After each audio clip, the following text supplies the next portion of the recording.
Hello, I'm Sarah. Nice to meet you. Hi, nice to meet you. Nice to meet you. If you could just look at me and ignore the cameras, we're going to ask you some questions. It's fine. So tell us about when you were in Panto and how it's changed from then to now.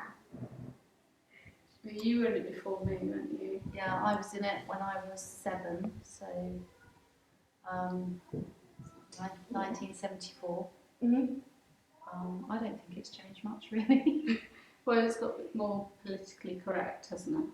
Yes. They've had to Actually, adapt the script, and now they write the scripts, whereas when we first started, they were the traditional ones, weren't they? That's true, yes. And you couldn't be in it, you now can't be in it until you're 8, because you have to, it's much more with the child protection, isn't it? So. What was it like when you were 7 and when you were in it then? Well, it's just like this dressing room, for example, it would just be everybody undressing in here and none of this sort of child protection.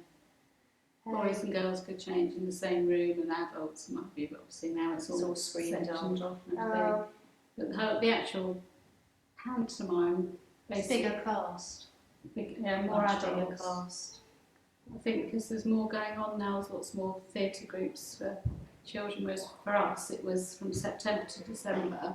That was our social life, wasn't it? That's where all of the children from the village are in the pantomime. Yes. And Do you just feel like work they are away. now, all the children from the village, or is it No. less interest? Less interest. They nearly didn't run this year because they didn't have enough cast actually. How many is in it this year? I don't know actually the number, but it's quite small. It's about 12, I think. Constable would know, wouldn't he? Is it Yeah. really that small? Yeah, and originally there definitely wasn't enough, so I came along with my daughter's in it now, and there was a little worry that it wouldn't actually run, so they had to sort of send out a few emails and entice people in. They got members of the cast, the ones that wanted to be in it, to ask at school and try and get some of their friends along, which we got 2 or 3 more, which made that possible. How many people did it when you were in it, when you were younger? About 30, I think, at least. Yeah. But there were more adults then as well, weren't there? But lots of children, so there was lots of villagers. They would almost make up parts because so everybody had something. Whereas, And the good thing for us, we were saying, talking about it earlier on, weren't we? And it was very nurturing that they looked after everyone and they praised you and sort of built up self-esteem. And I think that still goes on now, doesn't it? Well, it is good for their confidence and things. And like my children that were in it, they all went on and did drama for GCSE, and sort of interest came from it as well, so it does help them. also, children that are interested in drama, literally all they pay to be in this is £1 for the script cost. Whereas if you did other theatre groups, not all families can afford the prices of drama lessons and theatre groups, can they? Did you have to pay for it when you did it, or has it always been free? I think it's always been free, and now just the contribution is the £1 for the script. So Do you think that could be why it's closing? no, not at all. No. I just think that sadly, so it was a big community in the church and the village, and now maybe less families go to church, and it's not so much their social life because there is lots of other things on offer. We didn't do gymnastics and No. things like that, did we? So we were in the choir and we did Panto and we did some plays in the summer and pageants with the church. So it was all our social life. social life, yes. What was your most memorable moment when you've been in it together? Anything funny that you can remember standing out? The funny thing was when Christopher, who you speak to later on, when he was training to be a doctor, and he was dressed up as a fairy, wasn't he? And a guy outside actually had an accident, and Christopher was called out to see him. And when this poor guy was coming round, he saw this fairy leaning over him. That was funny. It wasn't at the time, but it was afterwards. On stage, it was normally when the stage guys used to rig the props and things, didn't they? So that we did things wrong and last and night things went wrong. anything could happen, couldn't it? Well, that's Sue and I went in 77, so we'd have been about 10. Where are 9 or you? 10. That's me and that's Sue. Oh my goodness. It's got some in. There's one of Christopher in here. Oh, that's Christopher. You and Christopher? No, that's Oh, yes. That's me. I do look a bit boyish, but I think I was supposed to. Yeah. and that's before I found hair straighteners. So. Oh. Jack and Jill, what were we singing? You recall that? We were Johnny and Jenny. Oh. And we were singing Love Letters in the Sand. Yeah, again. And we had a great Dane, didn't we? He was really good. But he's, I don't know. He's tiny. Yeah, and you found that sort of producers' children were in it. Explain why the Panto might be closing. Well, because there is another, this is a bigger hall of the two, and the smaller hall is the church is selling off to raise funds, and it means that the car park will be halved and the access won't be very good. So there won't be enough car parking for this hall for it to continue, but they are trying to raise the money to buy the other hall. Council trying to raise the money, aren't they? Trying to save the Panto. To save, yeah. Was, you know, been going for years. I mean, my children have been in it, and my husband's been in it, and my family all came, your brothers and sister, Yeah, for and years, my, haven't they? yeah, my brothers and my sister were my uncle, so, and my mum's brother. So And there's he's been like nearly famous- 80 now, and he was in it, and there's been Famous people, famous director Robin Phillips, he started off, it started off a church group, wasn't it, originally, the Guild, and some of the members still have connections with it today.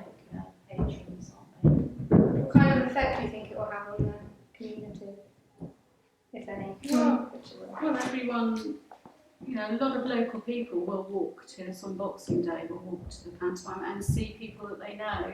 You know, Sue's daughter's, you know, worked her way up, and she's got like the main part this year for the little girl, and you know, we'll all be there. It must be a nice way to all get together on Christmas time to see old people. And Yeah, it is, and we've all grown up together, that's the thing.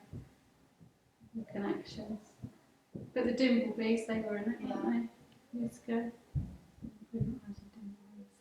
Research. The Lancasters. Yeah, Oliver Muncaster, presenter. And he did a similar thing too. He was doing interviewing about their church, didn't he? Because the church had big connections to here. Every Sunday they did But pray. it is still a church group, so yes, it is. You have to have connections with the church to be in it, really, don't you? Even now, or the local school. Do you think that's possibly why there's a little lack of interest, because you have to be part of the church? I think that maybe not so many people know about it as well. I don't know that people are aware so much. That We all grew up and stayed around this area, but now people move away, and the families move away. Yeah, but people do come back, don't they, to watch it as well. yeah. Okay. Well, thank you. You're welcome. Thank you very much for your time. So when did Panto start? Well, here's one of our old programmes, and they're always listed at the back. So the first one was Old King Cole in 1947, and it was started by my grandfather, who was the vicar then, as part of the Activities for Church Youth Club. Because in those days, there wasn't much else to do, there was no television, and so people used to get rather bored. And so twice a week he used to have a pantomime, and that's when it started. We had one chap who died this year who was in every production from 1947 until he retired about 10 years ago. That was John Porter. And my father's been involved in pretty well every production, and he took over producing it in 1957 when my grandfather died. And the first one I remember was not Sleeping Beauty, Alice in Wonderland in 1960. And I've seen every one since 1960. Wow. I've been in, I don't know, pretty well every one since 1971, when I started playing in the band. Oh, yeah. forgot about So I that. still play in the band. Do you think it's changed? Yeah, I think it has changed. I think that the casts tend to be smaller. It's more difficult to get people into it. The scripts are much wittier, much cleverer scripts because they're written by Frederick, who's my son, who's much more in tune, I think, with the way that young people think. I think that things like the scenery are the same. The same scenery from... Yeah. They were painted over the years by two brothers called Ford, Hubert and Chris. And Hubert was a professional scenery painter at the BBC and used to come down here at about 6 o'clock on a Saturday evening and paint all night. And we used to pay him a bottle of rum, and he used to have all the stage crew mixing paint for him, which used to involve them heating up what's called size, which is a sort of gelatin material on the stove in the kitchen, and then mixing the powder paint into it. And we've still got scenery going back to the sort of early 60s. Wow, that's impressive. So now it's all underneath this hall. Yeah. So I've heard there's almost a kind of threat to Panto because of the hall next door closing. Can you tell us a little bit about that? I mean, there are two halls on this site. There's this one, which is built in 1936, but the one next door was built in the 20s as a church, or a chapel, church hall, and the church don't have a use for it anymore, and so they were threatening to sell it. Now, although this hall was not for sale, or not considered in that, the car park is shared and a lot of the access and facilities are shared. And we didn't really see that this hall would remain viable without the hall next door.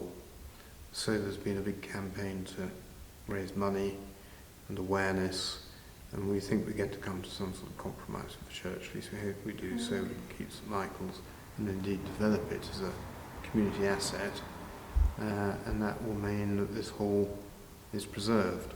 Oh, that's good. What year is this, the show? Is it the 70s? This is the 68th, I think, so we're nearly up to 70. As I say, this year it's Ali Baba, which is I think the fifth time we've done Ali Baba. And they go in about a 10-year cycle. Okay.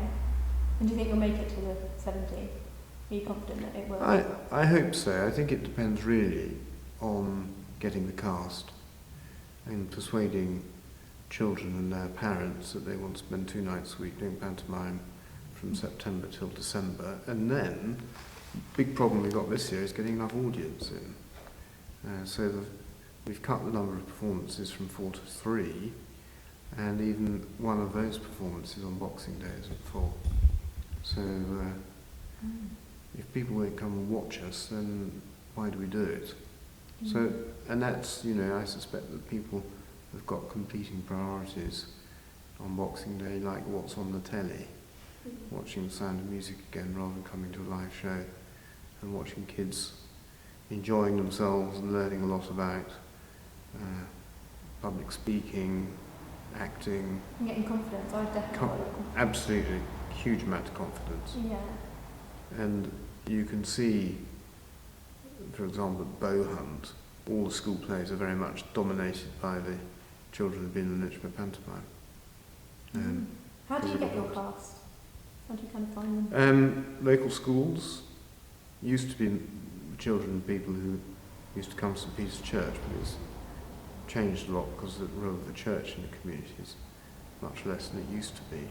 But local schools mostly, and word of mouth, and of course the children of previous Lynchmereans and the grandchildren of previous Lynchmereans, and indeed the great-grandchildren of previous Lynchmereans. So we are 4th generation in this pantomime. Yeah, I expect you've known a lot of families. Yeah, a lot of families. It's a very good way for us, to work all the time, and the children work at university. It's a very good way to keep in touch with what goes on locally.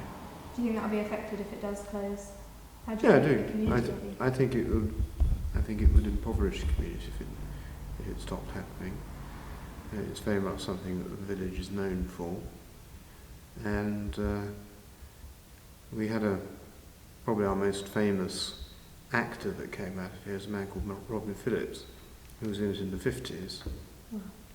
And he went on to be the director of the Shakespeare company in Stratford, Ontario in Canada. And he died this year and had his funeral was in Lynchmere Church. And Maggie Smith came along and read, much to everybody's surprise, because they're very good friends, and he wanted to come back to the village. So his ashes are buried in Lynchmere churchyard. Do you think it will affect your almost Christmases if you didn't have Panto? How do you Absolutely. feel? We didn't have one in 1974, and we didn't know what to do at Christmas. And maybe it was 73, can't remember, early 70s. And that was because we ran out of children, basically, and then we relaunched it and started again. But we may need to spread the net wider, go to drama schools and things like that to see if we can get more children into it. It would be a shame. Great shame if it closed. Great tradition. Yeah, definitely. Families. Well, thank you very much. That's all right. Fun. I must go. Thank you very much. Give you those. Yeah, thank you.